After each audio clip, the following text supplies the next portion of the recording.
17, on travaille dans l'ensemble E, qui est l'ensemble des couples XY de n étoiles croix n étoiles, tels que des x divise y.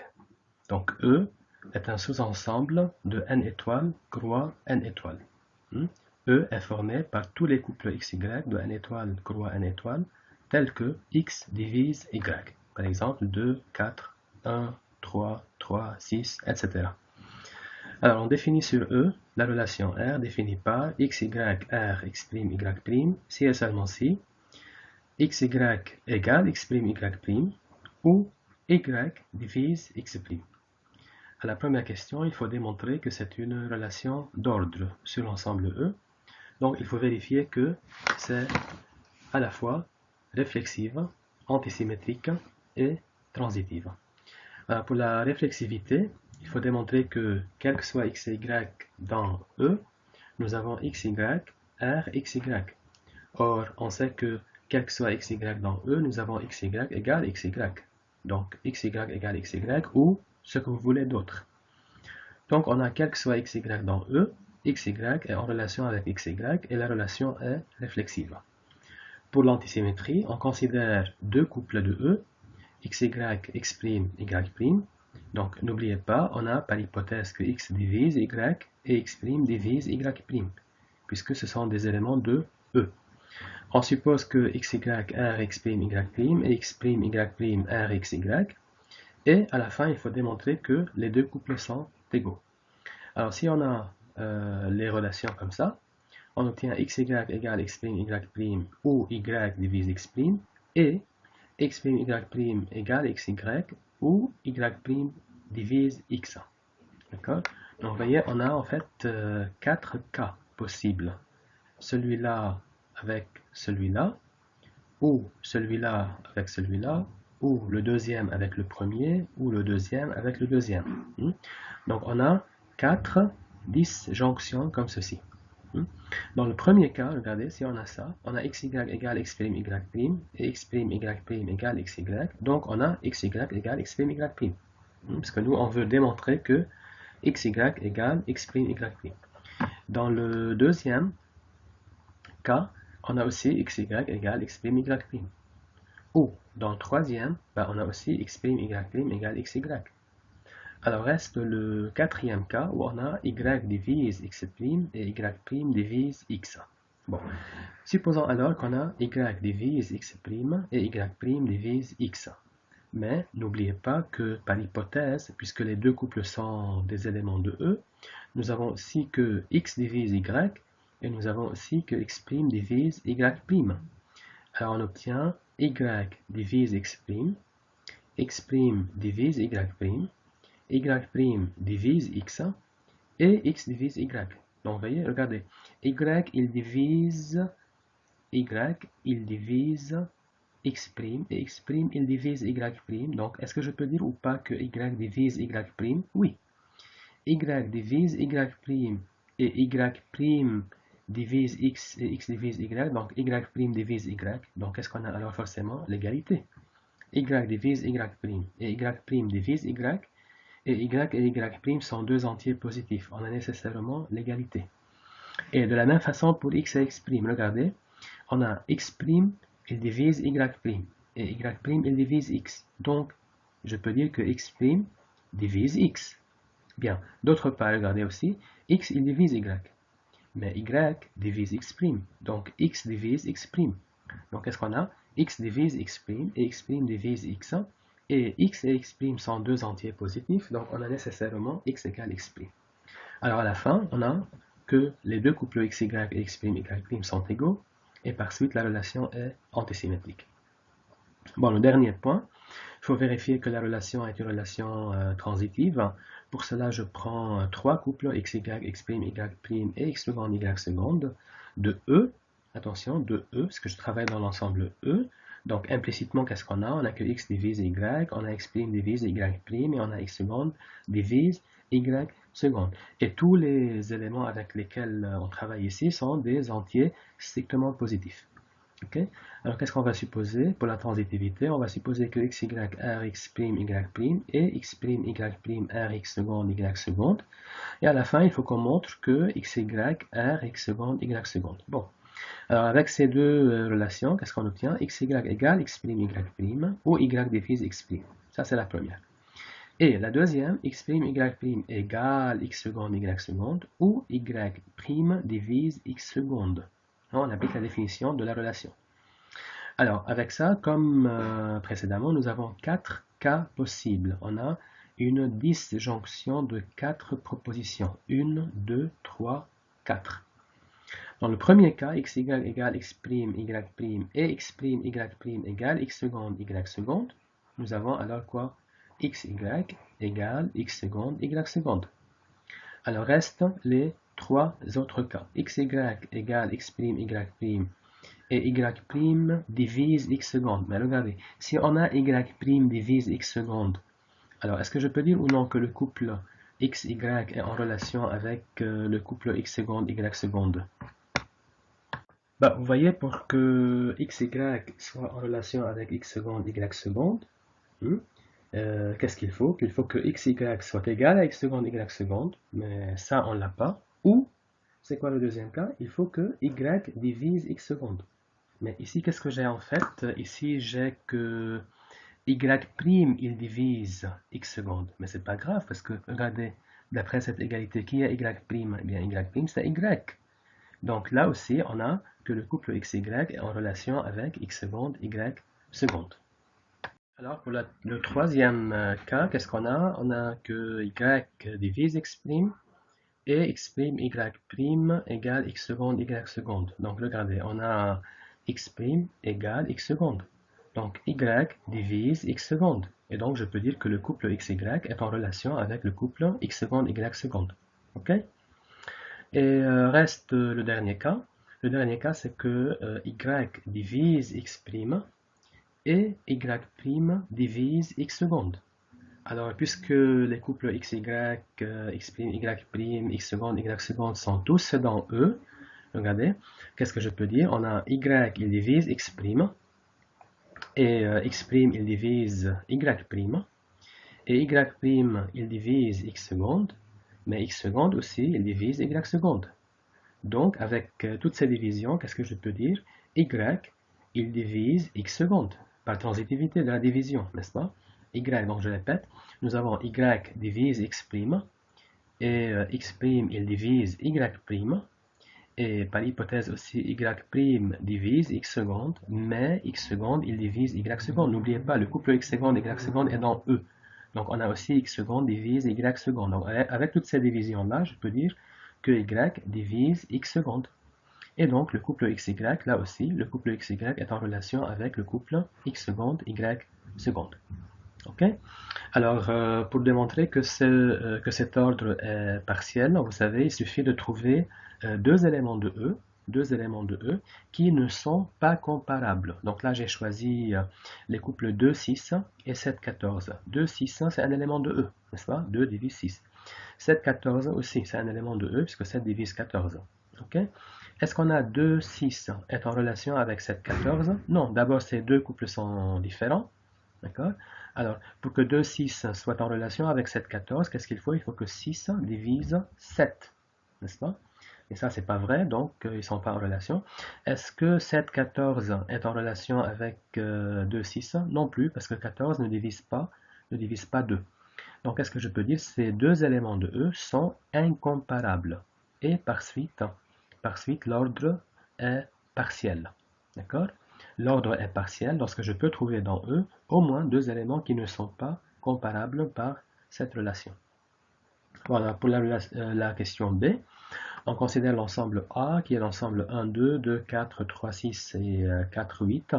Et il faut trouver pour la relation R le plus petit, le plus grand élément, les éléments minimaux et les éléments maximaux. Donc, pour avoir une idée de tout ça, je vais, comme d'habitude, représenter la relation sur A par un petit diagramme. Vous voyez, 2, 4 est en relation avec 4, 8. Pourquoi? Parce que 4 divise 4. 1, 2 est en relation avec 4, 8, puisque 2 divise 4. 1, 2 est en relation avec 2, 4. Mais en fait, vous voyez, Le couple 3-6, il est là, il est isolé en fait, il est en relation avec personne. D'accord? Alors avec ce diagramme, on voit, est-ce qu'il y a un plus petit élément? Ben, il n'y en a pas. Le plus petit élément de A n'existe pas. A n'a pas de plus petit élément pour cette relation. A n'a pas de plus grand élément non plus. Pour les éléments minimaux, ben, 1, 2, il est minimal. Parce que est-ce qu'il y a une flèche qui vient d'un autre élément de A vers 1, 2? Non. 3, 6 aussi, il est minimal. Est-ce qu'il y a une flèche qui vient vers 3, 6 d'un autre élément de A? Non. Donc 3, 6 est minimal et 1, 2 est minimal. Et pour les éléments maximaux, eh bien 4, 8, il est maximal. Pourquoi 4, 8 est maximal? Est-ce qu'il y a une flèche qui sort de 4, 8 vers un autre élément de A? Non. Donc 4, 8 est maximal. Et de la même façon, 3, 6 est maximal. Donc vous voyez ici, c'est un bon exemple. 3, 6, il est à la fois minimal et maximal. Alors, pour la question C, on va démontrer que 1, 1 est la borne inférieure de A. Alors vous voyez, la borne inférieure de A, c'est le plus grand des minorants. Donc c'est le plus grand des minorants. Ben, d'abord, il faut vérifier, est-ce que c'est un minorant de A? Est-ce que 1, 1 est un minorant de A? Quand est-ce que 1, 1 est un minorant de A? Eh bien, 1, 1 est un minorant de A lorsque 1, 1 est en relation avec tous les éléments de A. Ce qui est vrai en fait, puisque 1, 1 est en relation avec tous les éléments de E. Puisque 1 divise tout le monde. D'accord? 1 divise 1, 1 divise 2, 1 divise 3 et 1 divise 4. Okay? Donc 1, 1 est vraiment un minorant de A. Alors, je veux démontrer maintenant que c'est le plus grand minorant. Le plus grand minorant dans le sens que si AB est un minorant de A, alors il faut que AB soit en relation avec 1, 1. Bon, supposons que AB, qui est un élément de E, est un minorant de A.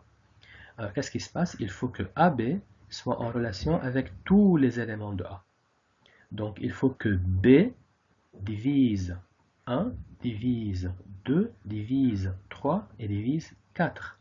Mais le seul entier positif qui divise 1, eh bien c'est 1. Donc, B est égal à 1. Okay? Mais n'oubliez pas que AB est un élément de E. Donc, par définition des éléments de E, nous savons que A divise B. A divise 1. Donc, A égale 1 aussi. Donc, qu'est-ce que j'ai vérifié ici en fait? J'ai vérifié que si AB est un minorant de A dans E, alors AB, c'est le couple 1-1. Dans le sens que 1-1 est le seul minorant de A dans E, et par suite, c'est la borne inférieure de A dans E. Okay? Parce qu'il y a un seul minorant, donc c'est lui-là, borne inférieure.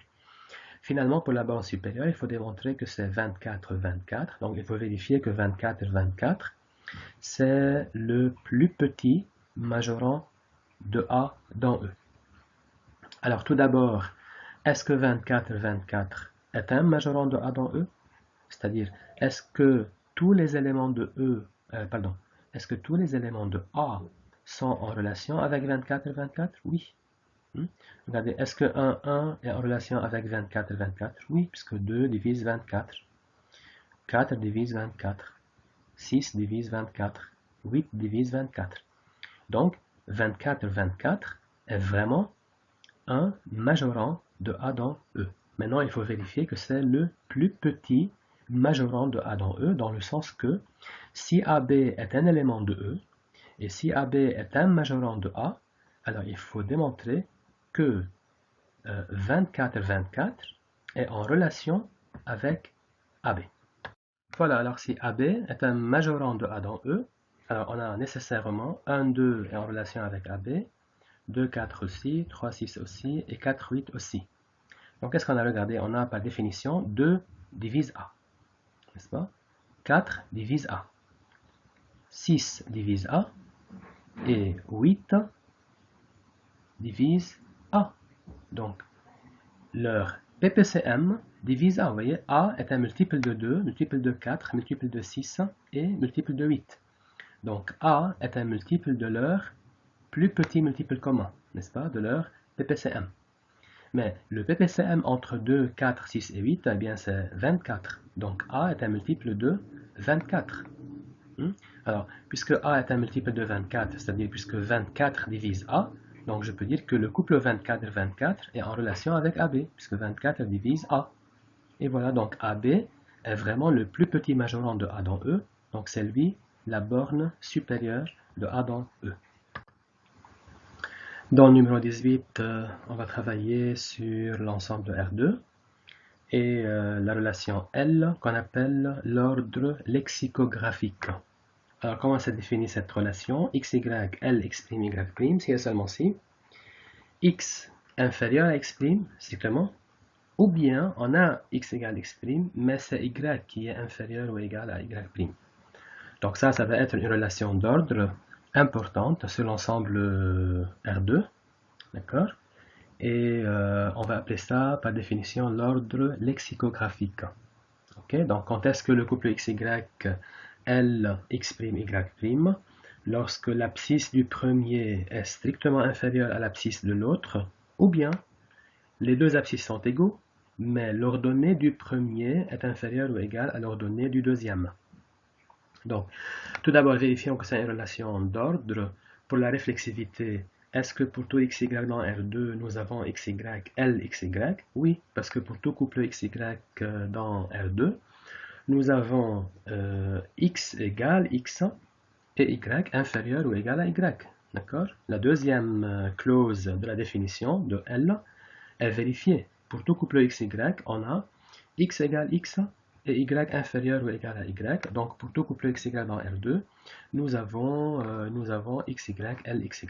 Okay? On a ceci est vrai, donc ceci ou ça reste vrai. Donc on a ça. Pour l'antisymétrie, on considère deux couples de R2, xy, x', y'. On suppose que xy, L, x', y' et x', y', L, xy. Alors, appliquons la définition. Qu'est-ce qui se passe? X inférieur à x' où on a l'égalité et y inférieur ou égal à y', et x' inférieur à x où l'égalité, x' égale x, mais y' inférieur ou égal à y. Donc là aussi, on a une disjonction de 4 propositions, c'est-à-dire on a 4 possibilités. Mais vous voyez ici la première proposition qui est là, x inférieur à x' et x' inférieur à x, elle est fausse. Faux ou quelque chose, c'est équivalent à cette quelque chose. Donc celle-là, on peut la supprimer puisqu'elle ne peut pas se produire en fait. C'est une proposition qui est fausse. D'accord? La deuxième, elle est aussi fausse. Regardez, x inférieur à x' strictement, mais x' égale x. Donc x inférieur strictement à x, c'est une proposition fausse. On peut la supprimer. Ou la troisième, elle est aussi fausse. Regardez, x égale x' et x' inférieur strictement à x, ça c'est une proposition fausse, on peut la supprimer. Donc cette disjonction, pratiquement, elle est équivalente à cette dernière proposition, qui est x égale x' et y inférieur ou égal à y', et x' égale x et y' inférieur ou égal à y. Mais dans ce cas-là, regardez ce qu'on a. X égale x', très bien. Y est inférieur ou égal à y', et y' est inférieur ou égal à y, donc on a aussi y égale y'. Donc dans ce cas-là, les deux couples xy, x', y' sont égaux. Et donc la relation, elle est antisymétrique. Alors pour la transitivité, comme d'habitude, on considère trois éléments de R2, xy, x', y' et x seconde, y seconde. On suppose que xy, L, x', y' et x', y', L, x seconde, y seconde. Et il faut qu'on démontre que xy, L, x seconde, y seconde. Bien. Supposons alors que x inférieur à x' ou x égale x' et y inférieur ou égal à y', ça c'est la première hypothèse. Et la deuxième hypothèse, x' inférieur à x seconde, strictement, ou x' égale x seconde, mais y' inférieur ou égal à y seconde. On a ça. Donc là aussi, on a cette proposition-là, puisque regardez, on a A ou B, on a A ou B et C ou D. Donc on a une disjonction de 4 propositions. 1, 2, 3, 4.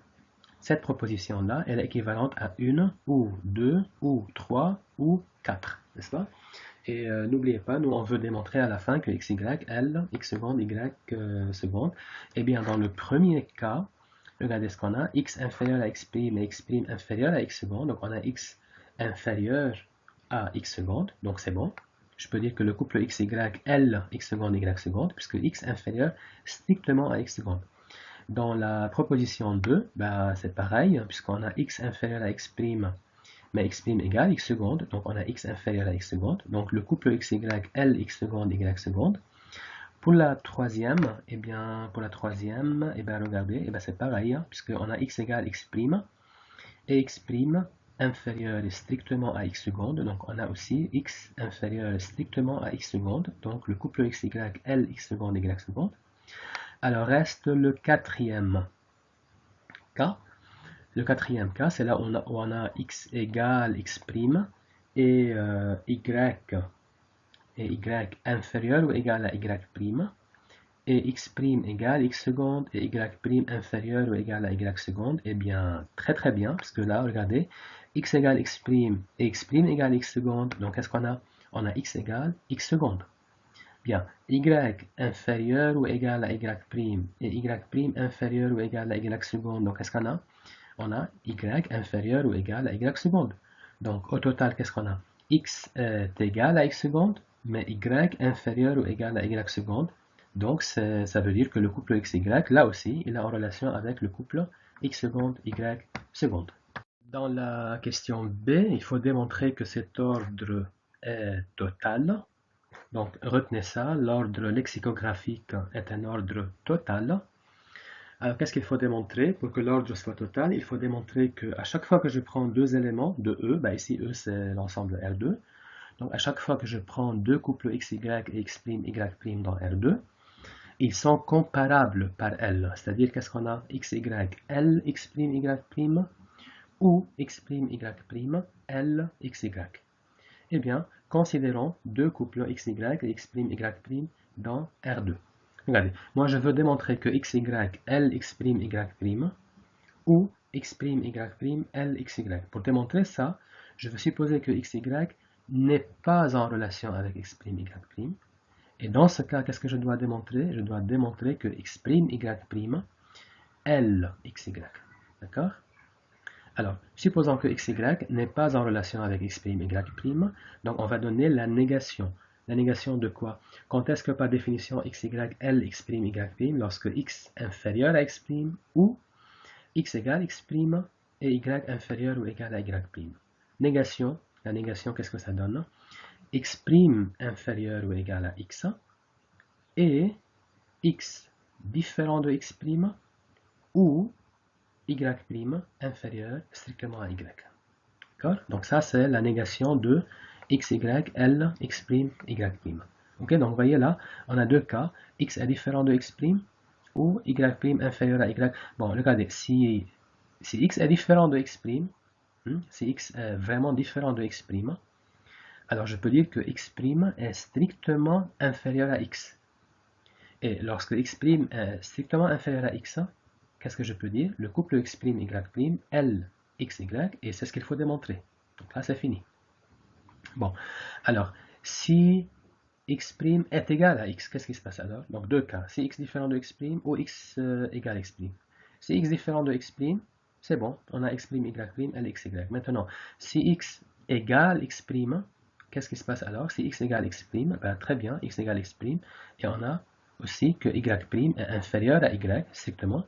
Donc, Y' est inférieur ou égal à Y. Donc, là aussi, nous avons X' égale X et Y' inférieur ou égal à Y. Donc, là aussi, je peux dire que le couple X', Y', L, X, Y. D'accord? Donc, l'ordre lexicographique est un ordre total sur l'ensemble R2. Ok? Alors, pour la question C, il faut démontrer que si AB est le plus petit élément de R2, pour la relation L, alors nous avons B inférieur ou égal à Y pour tout Y dans R.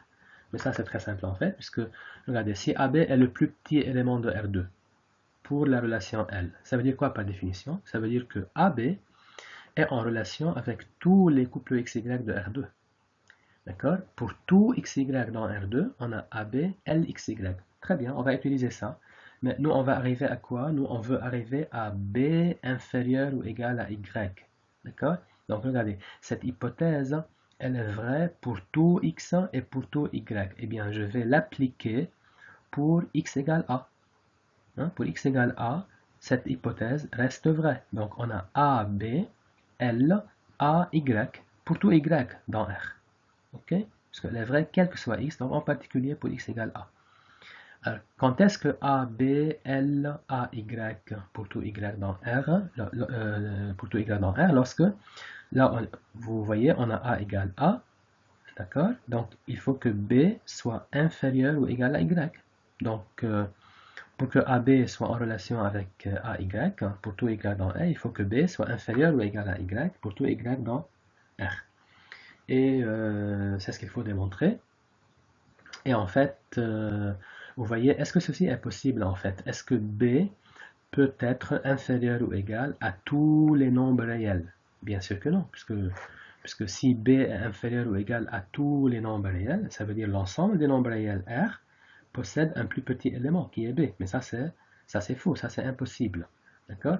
Donc, qu'est-ce qu'on peut déduire de tout ça en fait? Vous voyez, si je suppose que AB est le plus petit élément de R2, c'est-à-dire si je suppose que R2 possède un plus petit élément pour la relation L, eh bien j'obtiens une contradiction. Donc ça veut dire quoi? Ça veut dire que R2 n'a pas un plus petit élément pour la relation L. Ok? Et pour la question D, est-ce que R2, L est un ensemble bien ordonné? Donc je vous rappelle la définition. Ensemble bien ordonné, ça veut dire un ensemble ordonné dans lequel toute partie non vide possède un plus petit élément. Toute partie non vide possède un plus petit élément. Or, à la question C, nous avons trouvé que R2 lui-même, R2 c'est une partie de R2, n'est-ce pas? R2 c'est un sous-ensemble de lui-même. Donc R2 est une partie non vide bien sûr de R2 qui n'a pas de plus petit élément pour la relation L.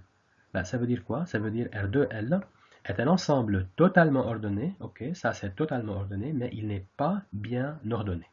Donc là, vous avez un exemple intéressant d'un ensemble totalement ordonné qui n'est pas bien ordonné.